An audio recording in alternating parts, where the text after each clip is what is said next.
Hello everyone and welcome to a new video on the channel. In today's video I'm going to be doing what I believe is my 5th part of my Blu-ray collection for 2022. So we're going to get straight into it. I think we have got to the M's yet, so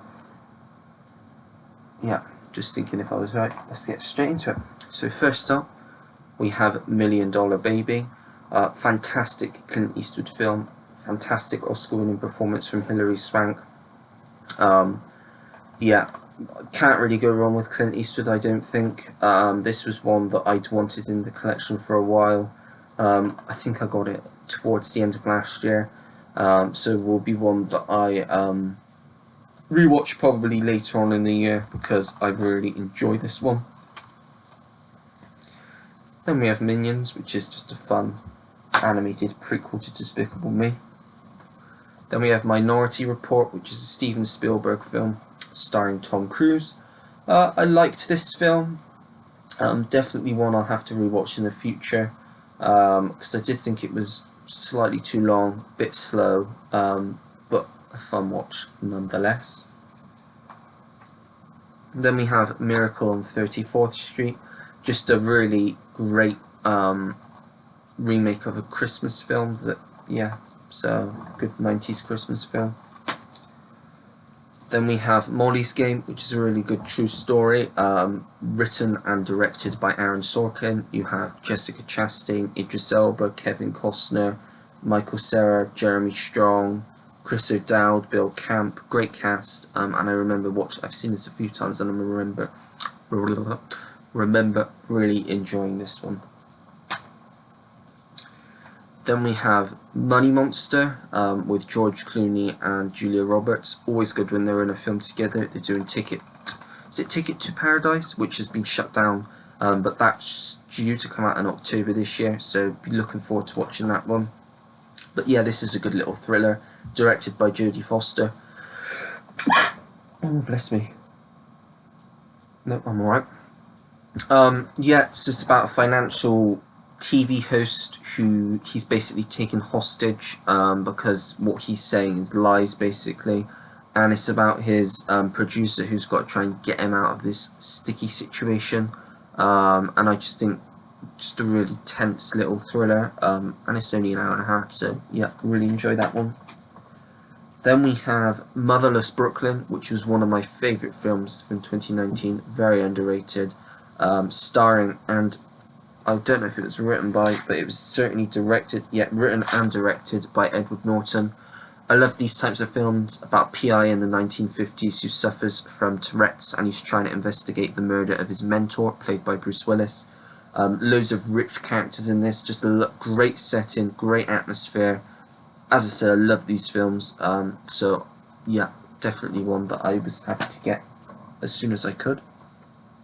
Now, one of my favourite musicals of all time, and probably my top 10 films of all time, and that is Moulin Rouge.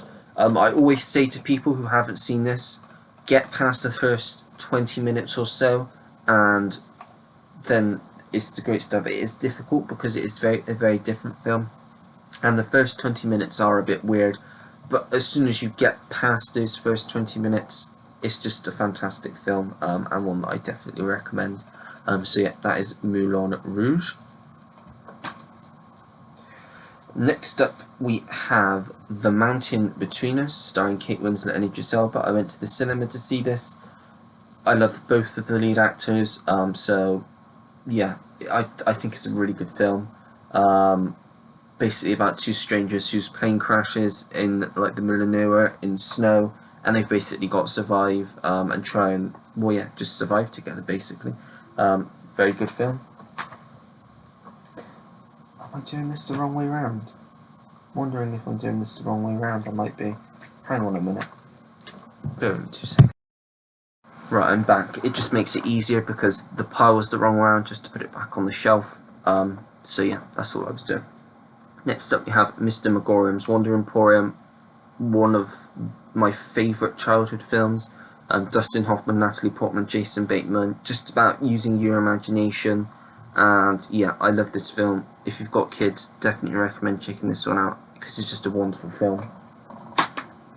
Then we have another Clint Eastwood film, and that is The Mule. I quite enjoyed this. I know it gets mixed reviews. I think Clint Eastwood was fantastic in this film. I try and get all of the films Clint Eastwood stars in on Blu-ray. I mean, I've got Cry Macho. I still need to try and get Trouble with the Curve on Blu-ray. I have got it on DVD. We'll probably import that. But yeah, this is a good film. Really good story. I think it's based on a true story. About a man in his 80s who basically starts running drugs for the cartel. Posing as, well, he is a horticulturist, so he's like flowers and stuff like that. But yeah, I remember really liking this in the cinema. It's just a nice, easy watch, quite a nice film. Well, not nice. It's just one of those. It's what I would call an old man film, but it is an enjoyable film, I think. Then we have Music and Lyrics, quite an underrated rom-com with Drew Barrymore and Hugh Grant. I really enjoyed this one. As I said, I watched this, you would have seen in my review video a few weeks ago. I just thought it was really joyful, really nice film. So yeah, I'm very happy to have this, because I will watch it again. Then we have My Best Friend's Wedding, which I have seen, and I didn't think it was great, but it's Julia Roberts, Cameron Diaz, so I got it really cheap. I will give it another go, because I might like it if when I rewatch it.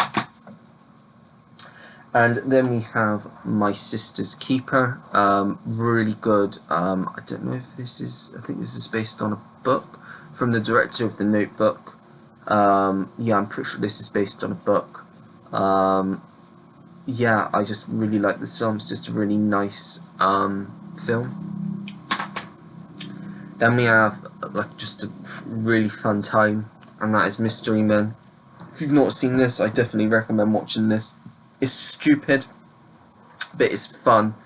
About a group of really bad, like, they're basically superhero wannabes, and they got to try and save like the city's big superhero who's been kidnapped by this supervillain.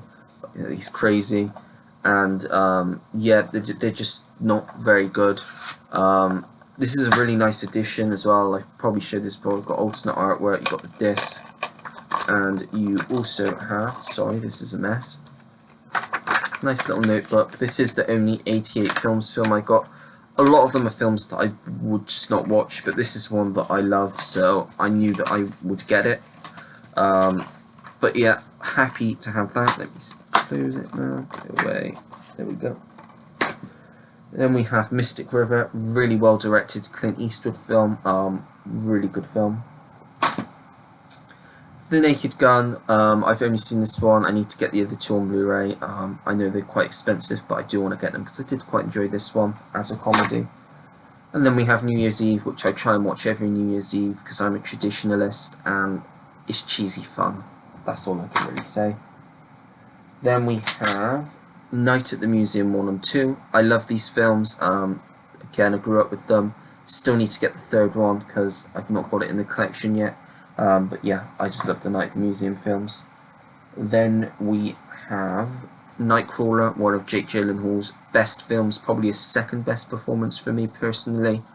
He's just great in this film, gives off a very psychopathic vibe, just like slightly, he's like a Joker wannabe, not exactly, but that's like the performance he gives off in this film, but it's just a really great film, highly recommend that one.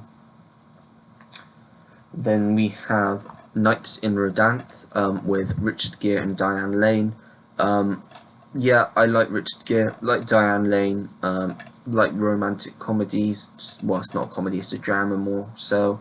And it's a Nicholas Sparks adaptation, and if you know me, I do love his adaptations, so yeah, happy to have that. Then we have Nomadland, obviously Best Picture winner from last year. Rewatched this just after Christmas. Just really good film. No, it's not got much of a story to it, I will admit, but it's about the characters and their journey, and that is what I love about it. Then we have Non-Stop, really underrated Liam Neeson action film, almost lost it then. On an airplane, really good. It's got really good thriller, really good twist. It's got Julianne Moore in it as well. So yeah, definitely recommend that one. And then we have The Notebook, one of the best romantic dramas ever. Great love story. What more can I say about that, really? Then we have one which, stay tuned, a few weeks or maybe by the time you're watching this, not too far in the future, review video. I only watched this the other night when recording this. That is Notorious, about the Notorious B.I.G., aka Christopher Wallace, and his rise to fame. Really enjoyed this film. Yeah, just thought it was really good. You can see more of my thoughts in an upcoming review video. Then we have Notting Hill, one of my favourite romantic dramas. Just love the pairing of Julia Roberts and Hugh Grant. It's just a classic.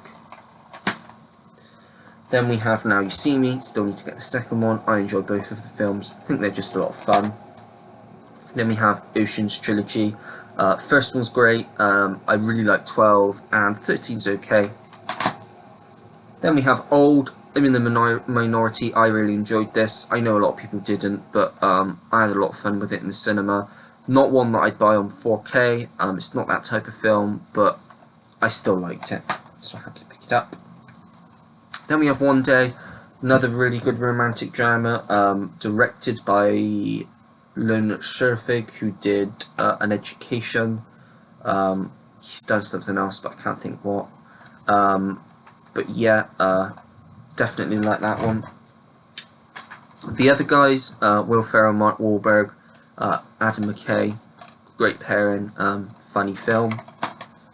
Then we have Paddington, just a lovely, heartwarming film, great cast, and a great British film, good for children.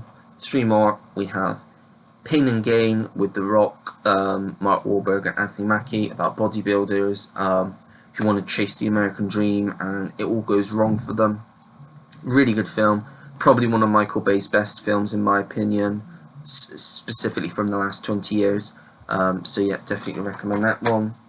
Then we have Paper Towns, which is a, what's his name, I'm trying to think of the author's name, something Green, John Green I think. Yeah, John Green adaptation. I like this film. I like The Fault in Their Stars, in Our Stars rather. So yeah, happy to have that. And the final one, Parenthood, great classic 89 Ron Howard film. Got a great cast. Got Steve Martin, Rick Moranis, Martha Plimpton, Keanu Reeves, Jason Robards, Mary Steenburgen, Diane West, Joaquin Phoenix, very young in this as well. I think he's actually credited as Leaf Phoenix in this film. But yeah, definitely one to recommend. That is Parenthood. And that is everything for this part of the video. I don't want it to be too long, so I'm trying to separate it. We're getting towards the end of the actual collection, but I've still got TV to go. I think I might do my DVDs, and obviously all the ones that I've still not watched yet. So we've got some more videos coming, probably through to April I would assume, if not May, because there are still quite a few videos to make. But at least there is content out there. But if you did enjoy this video, make sure to give it a like. Subscribe if you want to see more videos like this down below. Also comment down below anything and everything. I get back to anyone that takes the time to leave me a comment. Have you seen any of these? What do you think of them? Are there any that you now want to watch based on my recommendation? Anything, don't forget to turn the notification bell on so you can see when I post a new video on the channel. And that's it. So until next time everyone, take care, goodbye.